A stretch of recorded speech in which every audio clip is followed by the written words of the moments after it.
Taoiseach, can you confirm whether the reported payments to the refugees, Ukrainian refugees for vehicle repairs, including sums ranging from €400 to €7,000, are being sourced from the exceptional needs payment from the Department of Social Welfare, or is this coming from the humanitarian funding, similar to the humanitarian funding that this government or previous governments found as the €1 million per month for cats and dogs from the Ukraine?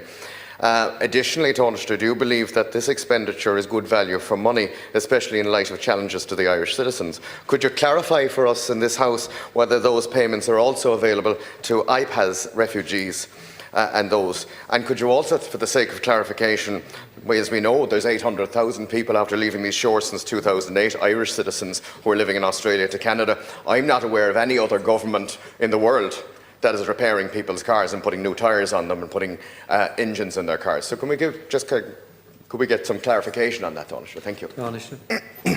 And I hope when we do get the clarification that you come back and narrow that. Let me be very clear. I mean, we help people in this country who fled war from Ukraine. I think we shouldn't by repairing their cars. Well, I think we shouldn't be giving out, Deputy, and you've asked the question, I'm going to answer now. I think we shouldn't be giving out a widespread sense that people from Ukraine are getting new cars, new tyres and repairs. I think we should be very... Sorry.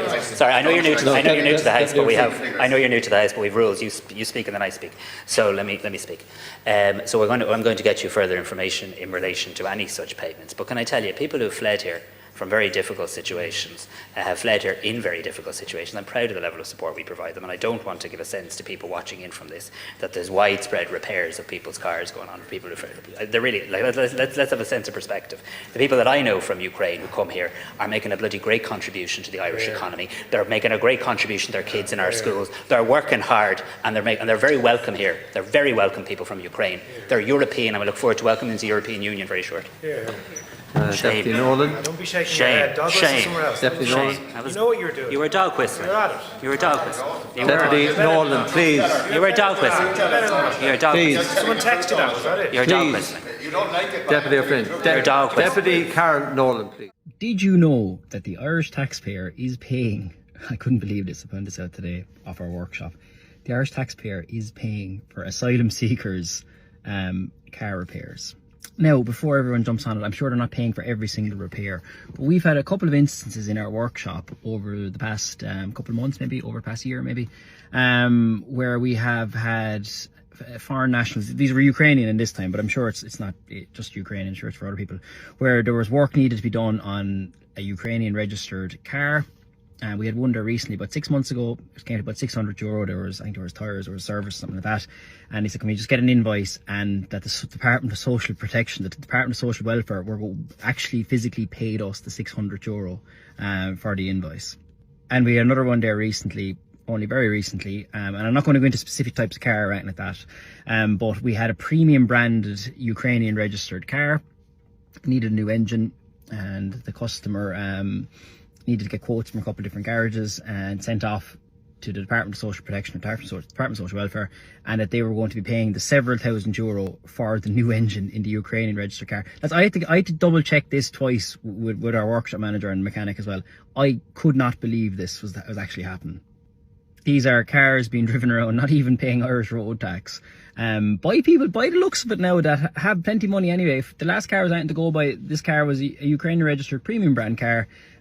Looks like no shortage of money, and the Irish taxpayer is actually paying for it. I shit you not. Now, I was debating posting this video at all because I don't want to be dragged into the whole immigration debate. Look, I'm not that kind of guy at all. I'm certainly not anti-immigration. If you're coming into the country and you want to pay your taxes and pay your way and get a job and just basically contribute to the society and add to the society, you are absolutely 100% more than welcome. And I think nearly all the country would agree with that as well.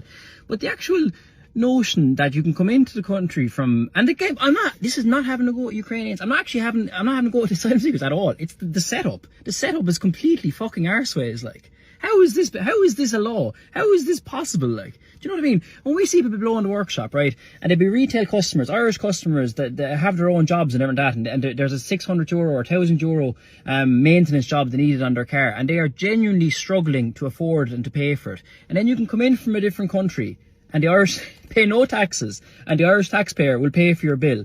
What a fuck you that is to the Irish taxpayers and the people that work and the people that are actually contributing to the paying for all this, like, you know what I mean? It's just, the setup is completely wrong. I said, no issues with the asylum seekers are just they're playing the game, like, you know what I mean? They're entitled to it, obviously, so you're hardly going to say no to them. I have no ill will against them whatsoever. But the system is just so broken, like.